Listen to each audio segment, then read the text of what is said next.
السلام علیکم ناظرین، تو کیسے ہیں آپ؟ امید ہے سب خیریت سے ہوں گے۔ تو آج رمضان کا چھٹا روزہ ہے اور رمضان کے متعلق ہی ہم آج حدیث پڑھیں گے اور پڑھنے کے ساتھ ساتھ اردو بھی پڑھنا سیکھیں گے۔ تو چلیے شروع کرتے ہیں۔ اعوذ باللہ من الشیطان الرجیم، بسم اللہ الرحمن الرحیم۔ جو ہماری حدیث ہے، حدیث صحیح بخاری، حدیث نمبر 1894۔ کیا لکھا ہوا ہے؟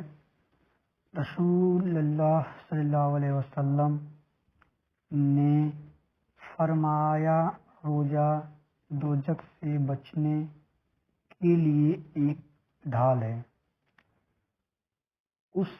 اس لیے روزہ دار نہ فحش باتیں کرے اور نہ جہالت کی باتیں، اور اگر کوئی شخص اس سے لڑے یا اسے گالی دے تو اس کا جواب صرف یہ ہونا چاہیے کہ میں روزہ دار ہوں۔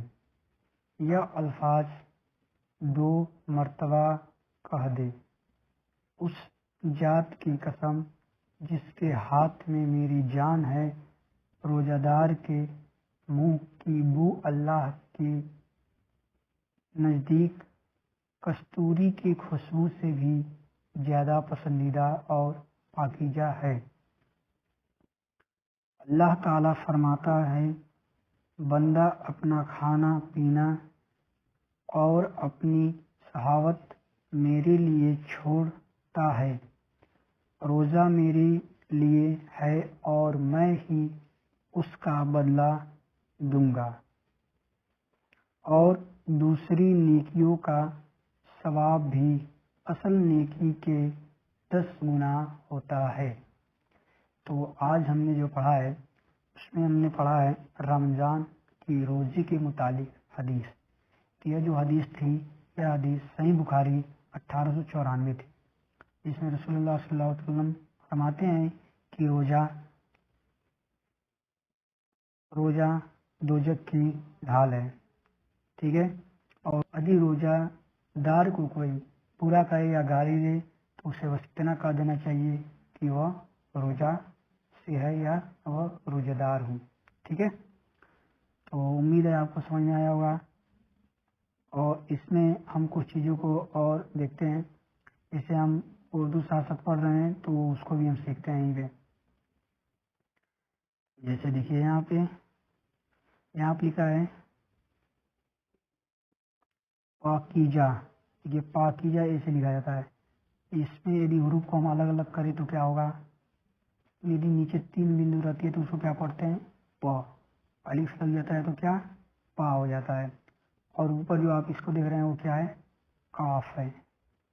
اس میں نیچے 2 بندو دیکھ رہے ہیں، کیا ہے؟ یہ کا مانترا ہے، ٹھیک ہے۔ تو یہ کیا ہو گیا؟